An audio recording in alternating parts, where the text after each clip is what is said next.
At my wife's family barbecue, my wife's sister made a joke: if you disappeared tomorrow, no one would even notice. Everyone laughed, except me. I just raised my hot dog and said, "Challenge accepted." I moved out that night, cut contact, and vanished. A year later, there. My name's Martin. I was already standing at the edge and considering leaving my marriage long before everything finally fell apart. For a while, I had been living in a marriage that felt more like a slow fade than a shared life. But I knew it was time to go during the family barbecue where I was laughed at. That night, after everyone had left and the house was quiet, I disappeared. My wife, Julie, and I were married for just over 8 years. In the beginning, we were like most couples, deeply connected. We had plans. We didn't just want a house. We wanted a home. That was the dream we signed up for. And for a while, we chased it together. But somewhere around year 5, things started to shift. It wasn't sudden, and that's what made it harder to notice. The turning point came when we started trying for kids. We wanted them badly, both of us. But when months turned to years with no success, we turned to fertility clinics, appointments, injections, tests, and schedules. We tried everything they told us to try.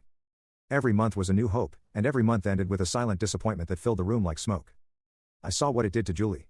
She became quieter and withdrawn. At first, I thought it was just stress. We were both hurting. But somewhere along the line, she stopped trying altogether. Not just with the treatments, but with me. She gave up on the dream. I think when it became too painful to hold on to, she just let it go completely. And with that, it felt like she let go of our marriage, too. The affection that once came easily faded, and in its place was this cold, polite distance. We still lived in the same house, slept in the same bed, ate at the same table, but it felt like I was living with a stranger, and the silence between us grew heavier every day. What hurt the most was that she didn't seem to notice or care. She had shut down emotionally. I told myself that love meant holding on, even when the other person let go.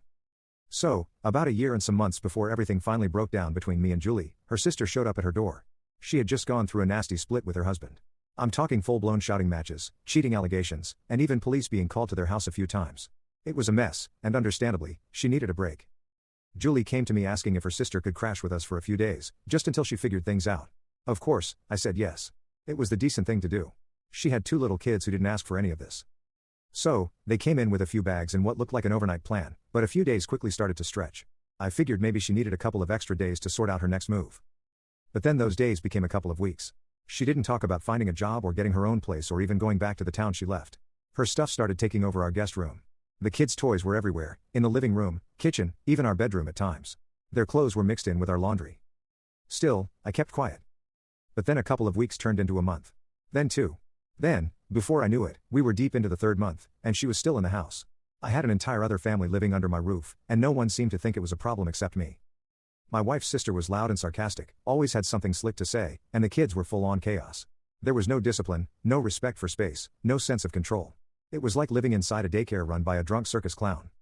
Every single day was filled with tension. I'd come home from work exhausted, hoping for just a little peace, only to be met with some new mess. Arguments started becoming the norm. There was no conversation anymore, just conflict. And what hurt the most, Julie always took her sister's side. Always. No matter how badly her sister acted, Julie would find a way to defend her. I'd bring up concerns calmly, and she'd shoot me down. She made excuses like, "She's my only sister," or, "You can't expect me to throw her out just because they did one thing you don't like." To my wife, Julie, my frustration wasn't valid. There was this one time that stuck with me. Her sister was mocking and throwing digs at me. Instead of shutting it down, Julie chimed in with a smirk and said, "Oh, stop. He's sensitive." Then they both laughed. I felt humiliated. It got to a point where I wasn't even sleeping in my own bed. Julie would let her sister and the kids sleep in our bedroom, and I was left to find space wherever I could. Now, I know some people might hear all this and think, why didn't you just leave? And trust me, I asked myself that, too, but it wasn't that simple. See, I believe that a big part of what Julie was going through was the pain from us not being able to have kids. It crushed her. And I thought if we could get through that and find a way forward together, then the love we once had could come back. So, I stayed longer than I should have, believing that our marriage still had a chance. But deep down, I was starting to realize I was getting tired. One day, I had reached that point where love alone wasn't enough to keep me rooted in a house where I felt like a stranger. So, I booked a quiet consultation with a divorce lawyer. Told the lawyer the facts. Weeks after that meeting, the divorce papers were drafted and ready. But I couldn't bring myself to serve them. Not because I thought she'd change, but because some part of me still wanted her to look at me the way she used to, even if just once more. Still, as I waited, the tension didn't reduce. I made a mental to-do list and started checking things off one at a time. The first thing I did was quietly pack some of my essentials, clothes, documents, sentimental items, and store them in old moving boxes. I labeled them vaguely just in case anyone found them. After that, I rented a small storage unit outside of town, paid in cash. It was the kind of place no one would ever think to look. I started slowly moving the boxes there, a few at a time. I opened a new bank account in a different name variation. I bought a new phone. I even picked out a new city, somewhere smaller, quieter. All of this, I planned down to the hour. If my marriage were to end, I was ready to vanish like a ghost. But I didn't pull the trigger because, despite everything, I still loved her.